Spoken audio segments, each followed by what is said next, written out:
Kalau sampai tengkorak dalam itu bisa pecah, ya retak, mungkin tidak di kulit luarnya sama sekali tidak luka.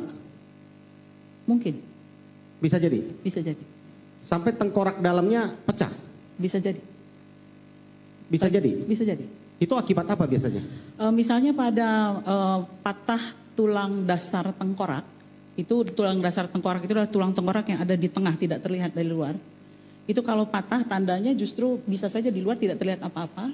Tetapi salah satu tanda yang sering terjadi justru adalah perdarahan di hidung, perdarahan telinga, dan mata agak gelap. Jadi tidak terlihat dari luar. Itu akibat apa? Itu kalau ada patah tulang dasar tengkorak. Ya, penyebab patah karena pukulan atau benturan atau apa menurut? Harus benturan yang sangat kuat ya. Karena kalau dipukul nggak mungkin? Dipukul pakai apa? Pakai tangan kosong? Tidak mungkin. Kalau tangan kosong pukul tidak mungkin ya? Tidak. Kalau pakai bambu?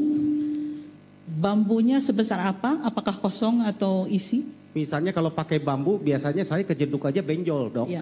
Ya. Apalagi kalau dipukul sampai tulang tengkorak ya. ini retak, apa mungkin?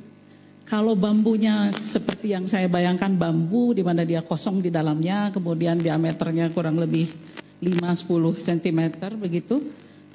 Saya kira tidak. Mungkin ada kerusakan justru pada jaringan lunaknya ya, kulit misalnya begitu ya daripada di dalam. Karena untuk mematahkan tulang dasar tengkorak itu perlu power yang sangat besar ya. Seberapa kuat sebenarnya untuk memecahkan tengkorak atas itu? Kalau saya itu baru menemukan di literatur, kalau misalnya kecelakaan lalu lintas, kecepatan 35 km per jam, itu sudah bisa menyebabkan dia kemudian kecelakaan dan jatuh terlempar misalnya, maka tulang dasar tengkorak itu sudah bisa patah. Tetapi lebih jarang, yang lebih sering adalah 45 km per jam ke atas. Oh, jadi kalau akibat kecelakaan karena benturannya sekaligus, apalagi masih terlindung dengan helm, ya mungkin karena benturan di dalam dengan helm, sehingga tidak ada luka luar, tapi dalam keadaan retak bisa jadi itu ya? Ini juga miskonsepsi tentang helm sebetulnya. Karena helm itu hanya melindungi sekitar 40% dari kemungkinan head injury.